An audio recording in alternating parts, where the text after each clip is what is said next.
Mendoan menyatu dalam doa dan renungan dari Katedral Kristus Raja Purwokerto, Jumat 19 Agustus 2022 bersama saya Romo Ia Indra Pamungkas. Saudara-saudara, selamat pagi, berkah dalam. Semoga kasih karunia Tuhan menyertai kita hari ini.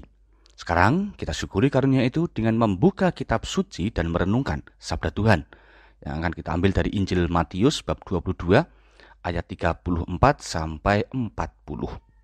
Dalam nama Bapa dan Putra dan Roh Kudus. Amin. Tuhan bersamamu dan bersama rohmu. Inilah Injil suci menurut Matius. Dimuliakanlah Tuhan. Ketika orang-orang Farisi mendengar bahwa Yesus telah membungkam orang-orang Saduki, berkumpullah mereka.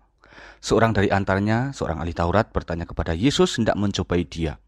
Guru, hukum manakah yang terbesar dalam hukum Taurat? Yesus menjawab, kasihilah Tuhan Allahmu dengan segenap hatimu, dengan segenap jiwamu dan segenap akal budimu. Itulah hukum yang utama dan yang pertama. Dan hukum yang kedua yang sama dengan itu adalah, kasihilah sesamamu manusia seperti dirimu sendiri. Pada kedua hukum inilah tergantung seluruh hukum Taurat dan juga kitab para nabi. Demikianlah sabda Tuhan. Terpujilah Kristus. Pengajaran tentang hukum kasih. Inilah tema dalam Injil hari ini. Saudara-saudara, yang menarik di sana ditekankan oleh Yesus bahwa mengasihi harus menggunakan kekuatan hati, jiwa, dan akal budi. Tiga elemen ini merupakan keistimewaan manusia sebagai makhluk hidup. Berharap dengan keistimewaan itu, Yesus mengajak setiap orang untuk menggunakannya secara benar. Mengasihi dengan akal budi mungkin sesuatu yang mudah karena berdasarkan pada pikiran manusia.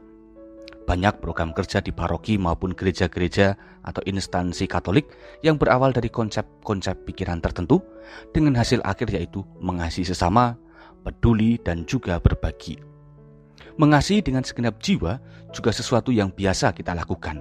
Misalnya, melibatkan perasaan ketika menjumpai peristiwa memprihatinkan.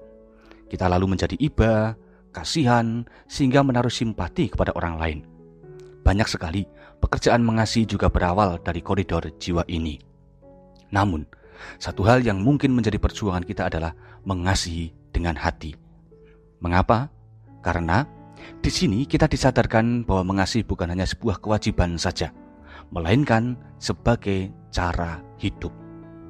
Ketika kita melibatkan hati dalam pekerjaan mengasihi, maka sebenarnya kita sedang membuka diri untuk hadirnya Tuhan. Sehingga mengasihi bukanlah pekerjaan yang membosankan, melelahkan, ataupun membingungkan. Maka saudari-saudara, mari kita tanya hati masing-masing. Sudahkah selama ini kita menggunakan hati secara penuh untuk mengasihi? Jika hati kita turut diajak mengasihi, maka selalu saja ada keinginan untuk berbuat baik dimanapun kita berada. Tuhan memberkati. Kita berdoa. Allah Bapa Maha Kasih, ajarilah kami menggunakan seluruh kemampuan dan keistimewaan diri kami untuk mengasihi-Mu dan sesama. Biarlah kami berkembang dengan giat mengasihi. Biarlah akhirnya hidup kami senantiasa bergerilya mencari dan menemukan lahan-lahan untuk berbuat kasih. Karena dengan demikian kami tetap mampu menjadi alat-Mu mewartakan Injil. Demi Kristus Tuhan, Juru Selamat kami. Amin. Tuhan bersamamu dan bersama rohmu. Kita semua, keluarga kita, mereka yang kita cintai dan segala rencana-rencana mengasihi senantiasa dalam berkat Allah yang Maha Kuasa, Bapa, Putra, dan Roh Kudus. Amin. Saudari-saudara, selamat beraktivitas. Tuhan memberkati. Salam mendoan.